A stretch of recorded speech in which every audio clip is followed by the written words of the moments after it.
he gets the try. The Red 78. We're both Munster people. Bravery gets over the line. Try for Munster. Nobody knows Munster rugby better. Hello and welcome along. I'm Alan Quinlan and you're listening to episode 71 of the Red 78 here on the Rugby channel. And with me as always is my partner in crime, Niamh Briggs. Niamh, what a weekend. It was phenomenal. We didn't think that it was possible because, and that's out of respect to Leinster, there's such a strong squad. Great team, the way they've played all year. They've been the dominant side in the URC and also in Europe. Munster on the road the last couple of weeks, given the start that they had to the season, all that kind of stuff. And our record against Leinster, our recent record against Leinster has been really poor. Trips to Dublin, all that kind of stuff. But when the team was named on Friday, both teams, there was a little bit of a glimmer of hope. I thought that Leo Cullen's side he'd have more first choice players starting. But it was a bit of a gamble and it didn't pay off. Aside from all of that, Munster played brilliantly. They were missing their own challenges with their own injuries from the previous week, and they stayed in the fight. A phenomenal result, and the way Munster won it in the end was exceptional. So very special. We'll get into that in a minute. Tell me about your weekend. I always do this at the start. I want to know what you were at, where you were. You've also been announced as a new talent ID and pathway coach for Munster. Congratulations. So you're finishing up the job, are you? Yes, I am, and coaching in the club as well. So I'm just coaching now with Munster in Ireland. It's just probably the next progression for me in terms of my coach development. Very excited to be working full time in the game. So look, it's a big challenge, but one that's incredibly exciting, I suppose. So this weekend, will you miss patrolling the streets of Limerick as a guard? I'll definitely miss. Yeah, I'll miss the people. I'll miss meeting people all the time, chatting to people I worked with, people I met on the road and stuff. So it was brilliant, and I loved my time there. But saw a little opportunity, and it was too good to pass up, to be fair. So it'll be weird. I'm also devastated not to be coaching the club next year, just from a point of view. I've really felt you can't coach the club now. That you're after taking this job full time. Yeah, and such a brilliant group. But I really feel like in the development of what we were trying to do and what we were trying to build there, probably 12 months out from maybe winning an AIL. So I felt like another year would have been brilliant. But so tell us quickly, if you can, sum up what the job entails, because we've had a fair bit of negativity around the national team in the last couple of weeks with the results.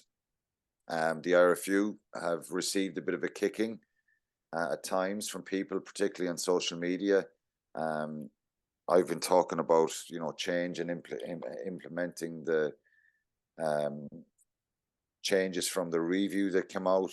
Is this part of this implementation of change and supporting women's rugby more and getting down to the brass tacks of trying to develop players, giving them more availability to quality coaches, all that stuff, resources? So tell us a bit about that if you can.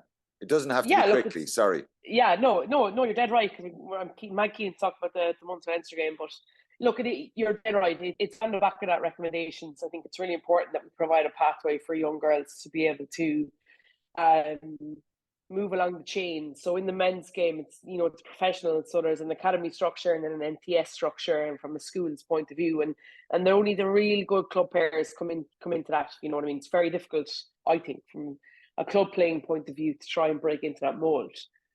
Women's game is a little bit different because we don't have a lot of the school system isn't up and running, and it's not anywhere near as cohesive as what the boys' game is. So you've got to try and find other ways to bring girls along to that pathway. So that's kind of basically what my job would be to obviously ID talent and players across the board that you'd like to think in terms of the potential that they have to play for Ireland, be it a 15s or 7s.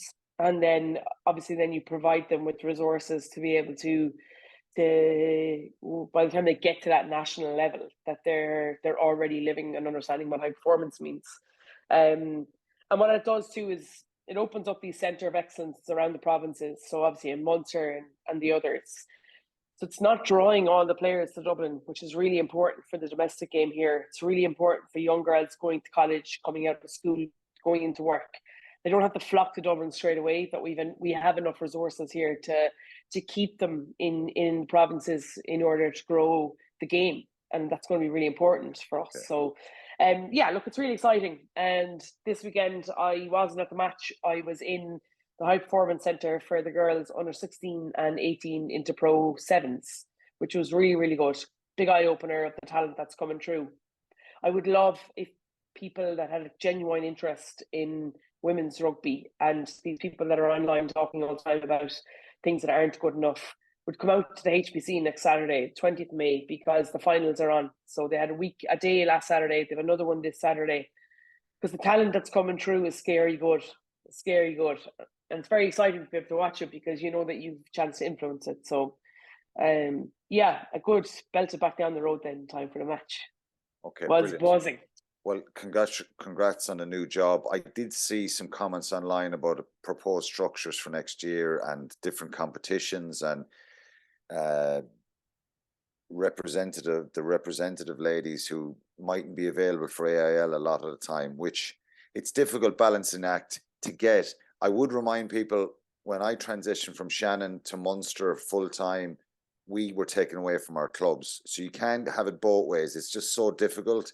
And there is going to be times where the girls are going to be unavailable for the AIL. Player welfare. Like you can't. Well, they're not going to be available for the AIL. But then somebody else has to be. We the bigger onus on us then to grow the game to make sure correct. And that happened. That happened in the men's game where we were taken away from our club. And I remember Shannon, we'd 8 or 10 guys involved with Munster. Yeah, that's tough. And there was uproar at the time, and it was a tough change. So that maybe is what's going to happen here as well. Right, let's get on to the match.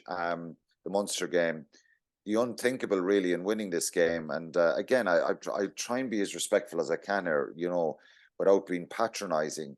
That Leinster team was a very strong side. It obviously wasn't their strongest side. They had a lot of players sitting up in the stand. Even when the camera panned up to them, you're thinking, God, if those guys were out in the field, it would probably be different. But it doesn't take away from the fact that Munster brought a performance, probably should have been a bit more clinical at times, but it was incredible scenes at the end and the drama at the end, which we'll talk about with Jack dropped. Can I just say something? We speak a lot about the mental side of rugby and getting to that pitch emotionally. I've watching that game and all the possession and the chances that Munster had, I actually think that they could have put anybody out there in terms of a Leinster jersey, and I still think Munster would have found a way to win. I think that they were emotionally so in that it was not that they wanted it more, because you don't ever want to talk about that in terms of high performance sport, but they went after everything, and I think that that is a huge kudos to that coaching group, to the playing group. I just thought that they just pitched it so perfectly well. And no matter who had played, and maybe that's naive of me, but I actually do think that they would have found a way. They would have converted those scores. They would have found a way, because I think they were excellent. They turned up with the right attitude. Graham Rowntree spoke about them being battle hardened. So yes, I believe they would have brought a performance. Would have been good enough to beat the first string with all the internationals playing. Who knows? We'll have to talk about that in the future. But certainly a really positive result. Given where they were at the start of the season, the fight they've shown, the response in the last few weeks after the Sharks Glasgow games, then they go to South Africa Stormers, beat Stormers, they get a draw against the Sharks, they go to Glasgow, win there as well. And of course, I think they'll even look back at the game and still think they could have been in a more comfortable position. But the reaction from the tweet I put out yesterday has been, joyous really for a lot of these die-hard Munster fans who are supporting this team through thick and thin. And I think it was incredible to see on Saturday. And may I say, Graham Roundtree's done a great job on trying to reconnect with the team, with the fans. Even in the trip to South Africa, I told you about coming in to meet, all the travelling supporters, the players going over to him after the game. All that stuff is really important. And I think he's been very honest in his assessments all season at the start when they had a tough start. So I think he's really captured their imagination again. And, you know, I don't think we expect it to be in a final. That's pretty obvious because we've spoken about it a lot. Anyone you meet wouldn't have, but they're joyous and happy. Literally, the tweet I was putting out yesterday was going to be just Munster fans question marks, and it would have been enough. But there's been a great reaction. You don't have a time to read them all out, but you give us a feel of what. What's been said. I definitely go with the lads that are regular tweeters. So Martin Bramall, unbelievable performance. That's what the fans have been waiting for. To get to the final after the start of the season is magic. Whatever 23 are picked, they will give 100% and more to be in with a chance of silverware at the end of the first year of a rebuild above any expectations. Watford lad, great game to be at. Munster had to dig deep and the result was always in the balance. Huge belief now. Andy Hobbs, they were really great, and I'm a Leinster fan. Better win the final. Alan O'Flynn, hi Niamh Allen, fantastic win, one day deserved. What stood out for me from this game was the manner in which Munster went about winning.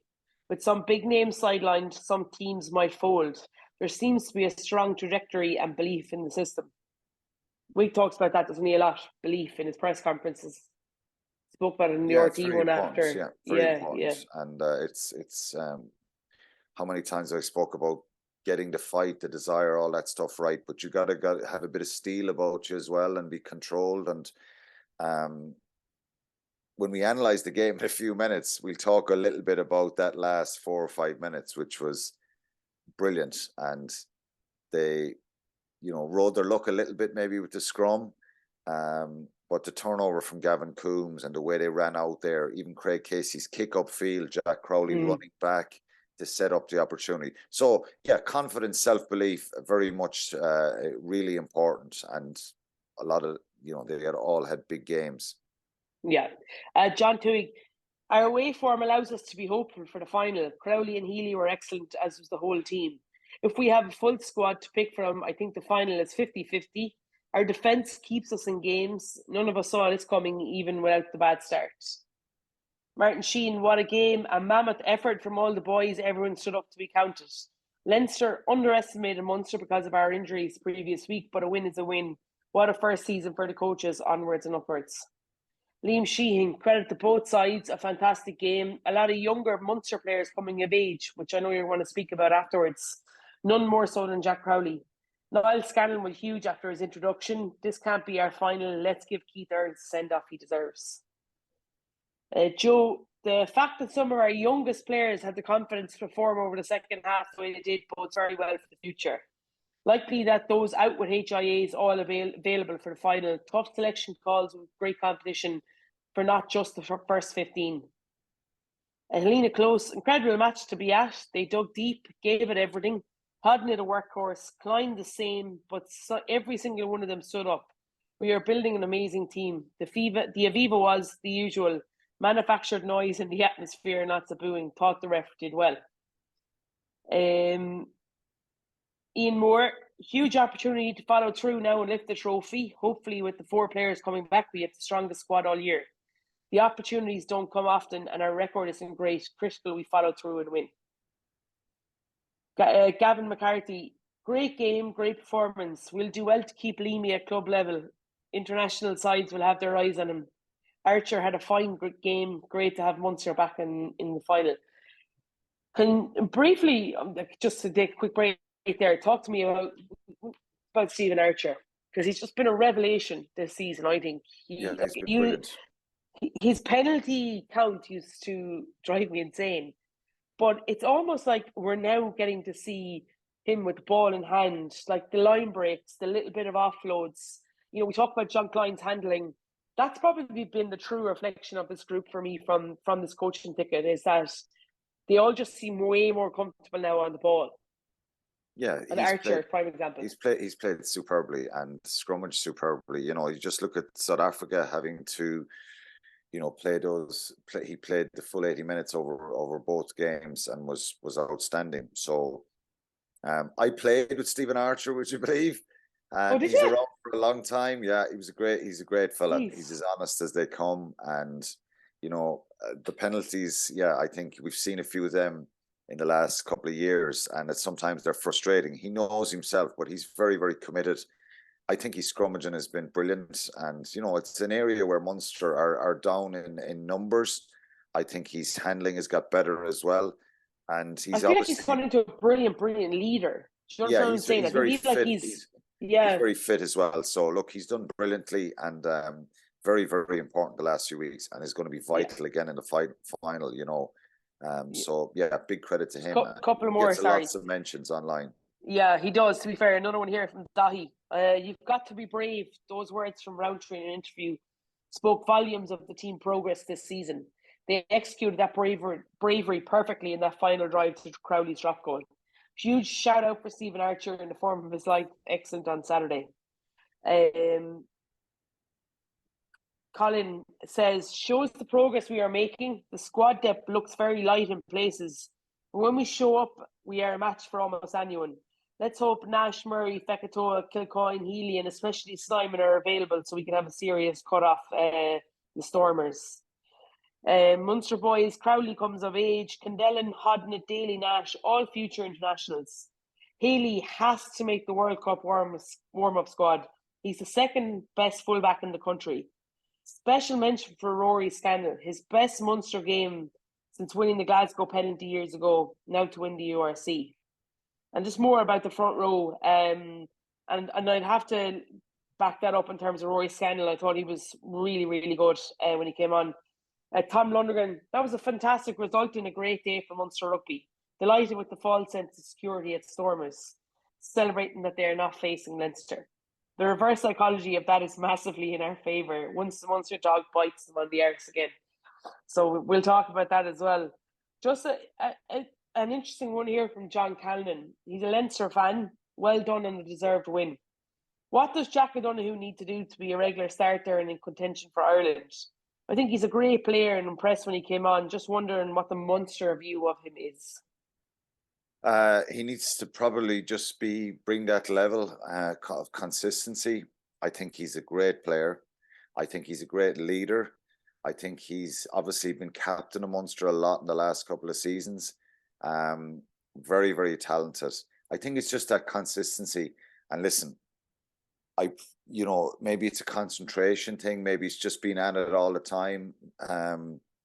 But I think they're all enjoying it now. And I think what the coaches are doing with a lot of these players, they're giving them, letting them express themselves. They're obviously tweaking what they have learned in the last number of years.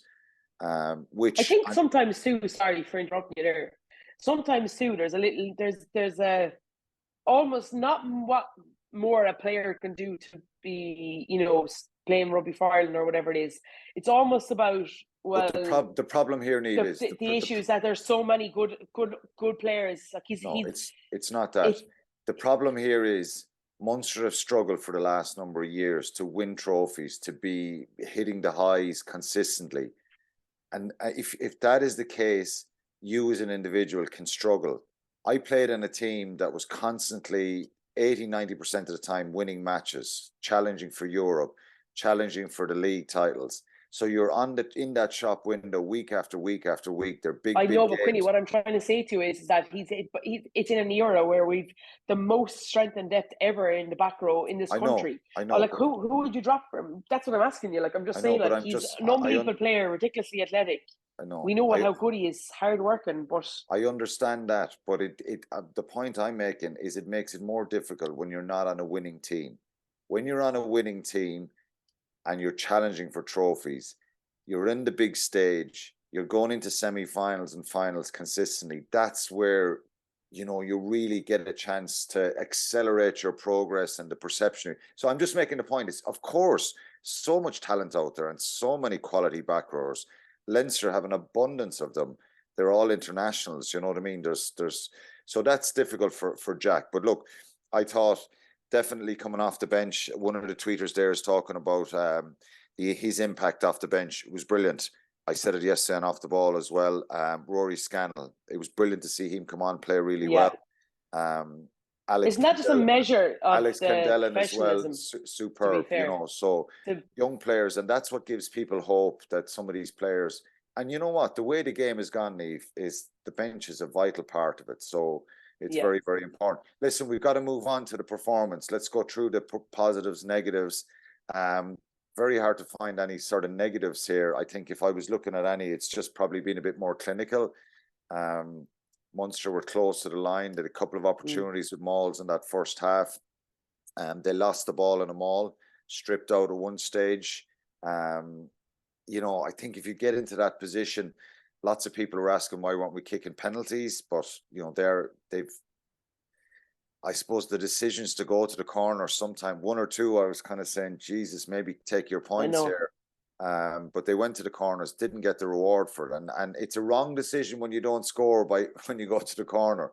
If you go to the corner, score a try, it's the best decision in the world. So it's difficult, but they kind of backed themselves to have that attitude, and it could have backfired in the end with them. It didn't. They got the results, but I just think sometimes cup rugby is about taking points with fine margins, and Leinster don't allow people over the line. Tyburn is stripped, coming close to the line in that first half as well. He's getting close to the line. A couple of other opportunities. The stats were crazy. Well, not crazy. I think what surprised me is, you know, when Leinster play, they're usually the ones that are dominating possession. Munster had 57% possession. 22 defenders beaten, same as Leinster. Again, that doesn't surprise me, because that evasion, that footwork, that ability to keep the ball alive and try and take people on, we've seen that grow all season. An alarming one was 20 offloads as opposed to Leinster's 3. And that's a real indicator. It doesn't guarantee a result, and Munster could have lost that game very easily. But it just shows that, and I keep making this point, when they have this kind of an attitude, they make you feel like they're trying things, as opposed to what we've seen in the last number of years, that there wasn't a confidence there. There wasn't an encouragement to keep the ball alive, to attack, to be brave. We're seeing that in an abundance now, and that's evidenced by 20 offloads. Sometimes it can be risky. I think we turned one over there at the start of the second half when we were putting a lot of pressure on them. Ball came loose. I think Stephen Archer might have been carrying it, and he's trying an offload. It was slapped kind of out of his hand. Again, that can happen, but they kept going. 20 offloads is phenomenal. Territory, 56% territory. So they're attacking in the right areas. The one that jumps out for me from a Leinster point of view is they had to make 246 tackles. That's not a common situation for them. So it showed that Munster had a lot of ball and were really attacking them. Munster had 172. It was an incredible game, to be fair. Both sides missed 22 tackles each. The turnovers won. Leinster won 10 turnovers, Munster 7. And the penalty count was 12 penalties against Leinster to 5 against Munster. So there's a lot of positives in there. I think the offloads are incredible. The negative was maybe taking opportunities and being a little bit more clinical at times, and they could have been in a better position.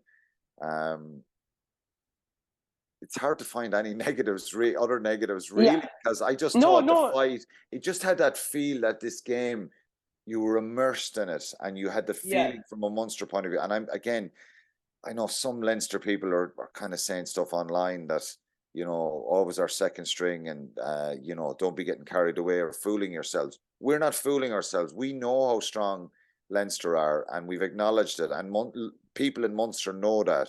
Rugby people know that. Leinster are incredibly strong. Their squad is incredibly strong.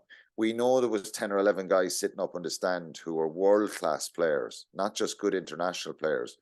But it was a really sweet, sweet win for this Munster group, given the story and the way their season has kind of gone, and the start of the season. No expectation to win a trophy. They put themselves into a wonderful position. They've been on the road for the last number of weeks. If you look at the fixtures, they were away to the Sharks in Europe. They lost that, obviously, 50-35. Then they beat away to the Stormers, away to the Sharks again, away to Glasgow, away to Leinster.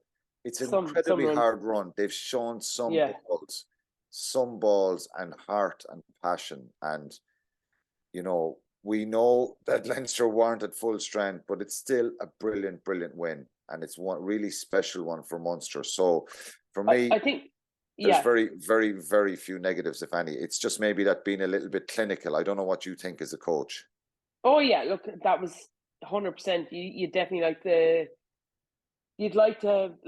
I felt for all the possession in the territory that they had, time they spent in the opposition 22. They should have been 3 or 4 tries clear by the time that Well, Conor should or Crowley. could is Well, yeah, but that's the expectation, because I think if you would flip that around and talk about maybe Leinster having so many entries into an opposition 22, very rarely do they come away without any points. they're very And clinical.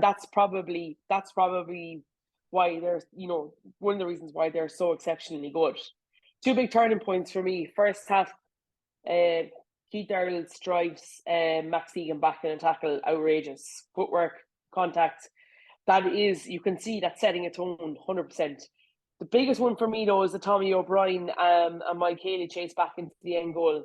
That Tommy O'Brien touches that down. That's a Leinster probably win. They probably push on, I think, because of, and I know I'm kind of contradicting myself, but they push on because of where momentum was at that little time. But that little intervention by Mike Haley was so important, because that almost gives that breed, that sigh of relief, that they can regather themselves and they get to go again. And so they were two big turning points for me in terms of setting tone and just taking control back of the game, I suppose. Yeah. But so many brilliant moments, so many small, intricate And catch passes.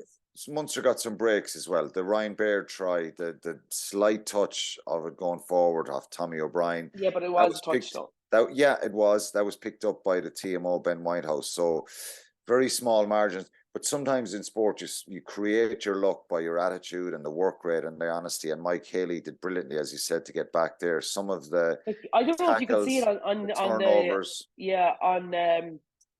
on live, but he's carrying a shoulder injury for majority of that game. So I don't know if you could see it, but it was actually his left shoulder. He's kind of limp going around. It was maybe it's a stinger, like a type of thing. Definitely could come off anyway, because he only had 2 backs in the match. But to having that resilience, that robustness when inside you to keep going is incredible. And the winning of Glasgow and the winning against Leinster will be huge for them going down to South Africa, is their fitness. Absolutely incredible. Yeah, something incredible. that we spoke about a few weeks ago. The fitness at the start of the season was what I was trying to allude to. And again, they've become battle hardened. They become fit from training. And, I suppose the heat, going back to that Sharks game in Europe, the heat, the altitude, all that kind of stuff was a problem.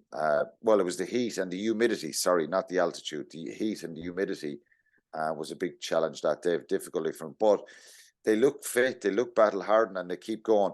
Let's just move on, because we can't dissect a match with a fine-tooth comb. I think the end of the game showed great character in the team. So Thomas Clarkson knocks the ball on going into Munster's 22. Keith Earls gathers it, passes in fields. Shane Daly, Jack Crowley gets it, sorry, I'm gone. John Hodnett gets it. He starts stepping inside and then passes it to Rory Scannell, who breaks out, and it starts that bit of an opportunity for Craig Casey to pick the ball off the back of that ruck and kind of bounce out of the ruck and kick the ball upfield. Nick McCarthy goes back. He has to kick it then on Munster's terms, really, because it's a great kick chase. Jack Crowley catches the ball. He charges back like 15, 20 metres and knocks Harry Byrne backwards. And then Munster start to play. So I just think they sniffed an opportunity then, and it leads to the drop goal, which wins the game. So they go to length of the field. I think if, Thomas Clarkson, that carry is right on the line, isn't it? Hits off his chest and goes forward. Yeah. But again, we're seeing a team here that didn't give up and felt there was an opportunity. I thought Craig Casey's kick upfield was brilliant. The way he bounced out of the ruck, played it quickly. In days gone by, even if Munster were losing, that ruck would have been slowed down and we would have went to a box kick. Yeah, 100%. So we would have went to a box kick. And He was brave to do that. And again, it led to the end of it. There's a scrum on the 71st, 72nd minute on the Munster 10-yard line. A lot of people talking about that. It could have easily been a Leinster penalty.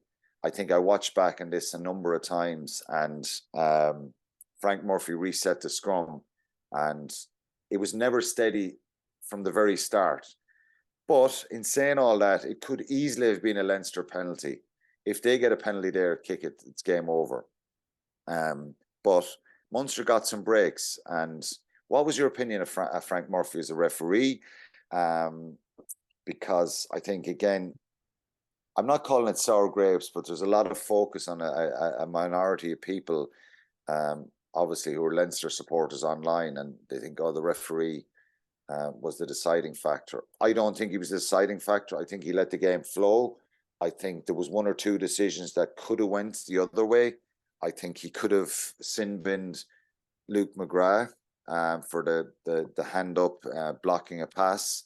He'd just given away a penalty a few minutes before that when he tackled a player when he was on the ground. So what's your opinion on it?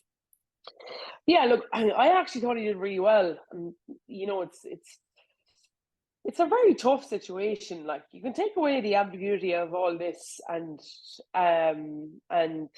you know, appoint a referee that's not from the home country.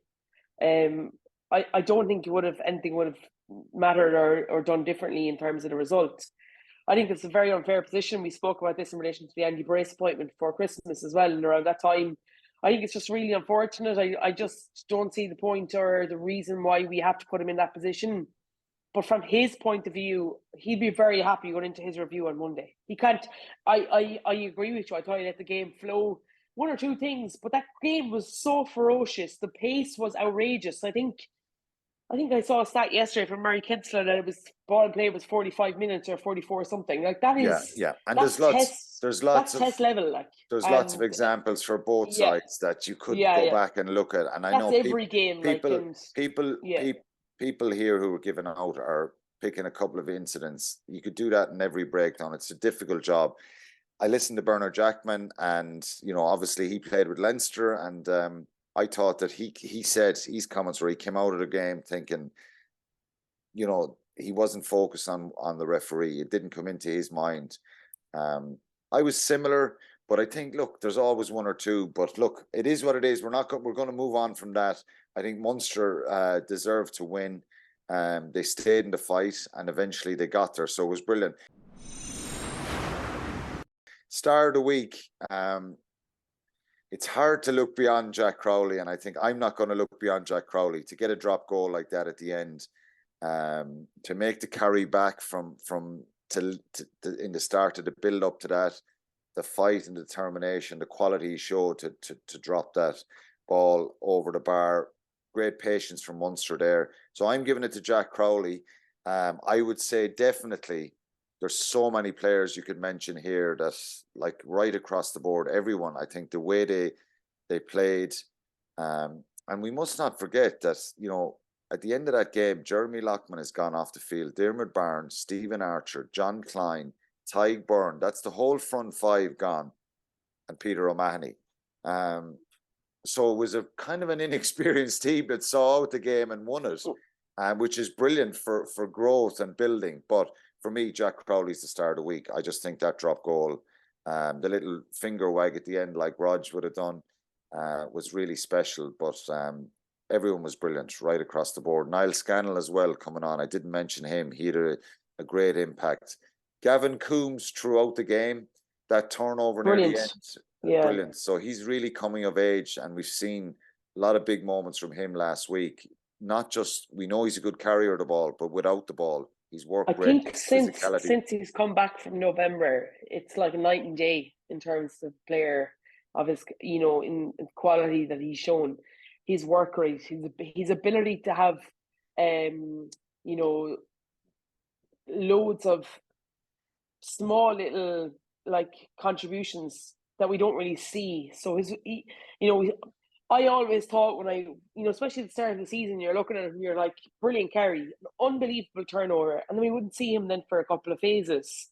I just thought he's been exceptional since he's come back from November from that Irish camp. I thought his work rate, his ability to get off the ground, all these double efforts in terms of the ruck. I think at one stage he tackles, gets back to his feet, the ball, he bounces so quickly, he's there to tackle again straight away, and then he's slowing that ruck down. Like, they're big moments of honesty that you're looking for. But yeah, look, I have to, like, I know we had discussion beforehand, but Jack Rowley definitely came of age in terms of his game management, because obviously losing Ben Healy to that injury, you know, and it was pity because I would love to have seen that, you know, that ability to have those two playmakers. I really, really like it. A close second for me was Shane Daly. Yeah, superb. I think he has grown exponentially this year with confidence, game time, and the ability to be able to have that bit of freedom. So Yeah, chasing. He's been coached as well, really well, and you can see that the way he Smart. comes in They off were smart this the weekend. way he comes in off the wing, gets his hands on the ball. A superb footballer, lots of involvements, intelligent in what he's doing, really good defensively as well, starting to make those really important reads. So yes, he's a much improved player. I think we know he always had the talent, but he's shown it now consistently. So he had a brilliant game. Calvin Nash, we've spoken about how he's improved. Do you think? The man that came in the other wing, Keith Earls. You know, look, I was in South Africa a couple of weeks ago. He was absolutely devastated after coming off the bench from the Sharks to get injured again. Munster were down to the bare bones, and this is something that we need to let the Leinster people know, who are saying, "Oh, it was our second string," and don't get carried away. Munster had no backs practically left. Outside backs, Joey Carberry, of course, is there, and I thought Joey Carberry would have been involved. They chose not to do that, which is very unfortunate for him. But outside backs, wingers, full backs, they didn't have anyone else. There was nobody there. So they pushed Keith Earls to try and make it. It was a real 50-50 chance last week. And just to have him out in the field there, and his experience and his involvement was brilliant. So he deserves a lot of credit. So, but the coaches do. So we've named a lot of players. John Hodnett, I think we spoke about him. He's coming of age as well. Ken Dillon off the bench. Yeah, super. Doing the business, doing the basics unbelievably well, focused, and performing really well against, you know, that back row of Leinster of Jack Conan. Josh van der Fleer wasn't expecting to be coming on so early. World Player of the Year, European Player of the Year last year. So 28 tackles from him shows his quality. Max Deegan. So that's an international back row. John Hodnett now is really looking like a player who's very comfortable at this level and performing well. But the coaches, the way they set up and the way they've improved and the way they've turned around this, Niamh, because, you know, you always talk about me being glass half empty and being negative and looking for the negatives. Well, certainly at the start of the season, it was difficult, wasn't it? You know, the results. But we had a blip there a few weeks ago where you had that Glasgow game and that Sharks game. And it's difficult. The Scarlets or Glasgow. Well, they conceded 42 points against the Scarlets. They won 49-42. And that was that was over 3 games where they conceded over 130 points. Yeah. A lot of tries as well. So we had a period there where we thought, okay, they've had this great surge in the middle part of the season and they've done really well going back to from that South Africa game onwards. They've done really well here. Are we going to peter out now? The response has been brilliant. And I think that is coming down to a lot of the stuff we've mentioned. They're growing up. They're playing well. They believe in each other. They're being coached very well. So the coaches deserve great credit. Graham Rowntree and the rest of his coaches, Mike Prendergast, Leamy, you know, Andy Kiriakou, George Murray, the fitness staff as well, everyone, to get the players right. Can they be better? Does it mean they're going to win the trophy? No, it doesn't. It's going to be harder to go to Cape Town next week. But the results in the last few weeks have been, you know, really. The element of surprise is gone now. So it'll be interesting to see in terms of the pressure, in terms of how they react. You know, so nobody really gave them a chance over in the Stormers first time. Nobody really gave them a chance to Glasgow. Nobody really gave them a chance Leinster. But now you're into a final where it's 50-50. And Well, I think the South African trip was the one that was very fearful. I think on the back of that, I think they had, we're thinking, Glasgow, if they get certain things right, they had Sneeman back, Byrne, this team looks strong, then they get all the injuries. So let's just talk about the injuries. There's obviously, it would be a massive boost to have Calvin Nash, Conor Murray, Malachi Fekitoa, RG Snyman back available for the final. Obviously, they will need them because competition that is Stormers great. side are incredibly physical, and they're going to want to atone for what happened a few weeks ago. Munster took away their home record all season, and it's going to be an incredibly physical, tough game. We will talk about that in more detail next week in the build up to a final. Hard to believe we're talking about a final. They're in a final. It's brilliant. Can we just also talk about the fact, the consequence, or the good gifting from reaching this stage about, for next season? Munster now go into that pot one for the European draw, which is going to be incredible for them, because now they have opportunities, and you're talking about having the ability to be able to get to knockout stages and being at home for them, as opposed to being in either South Africa or in France. So that could be huge for this group as they continue to build and get better. I think that we probably haven't really spoke about that a huge amount. Yeah, of course. And the confidence and belief. It's 2017 since we've been in a final. It's 12 years since they won a trophy. Nobody's getting carried away by this and thinking, oh God, this is great. The word bonus territory has been bandied around a little bit in the last few weeks, getting into the quarterfinal, semi-final, being in qualifying for Europe.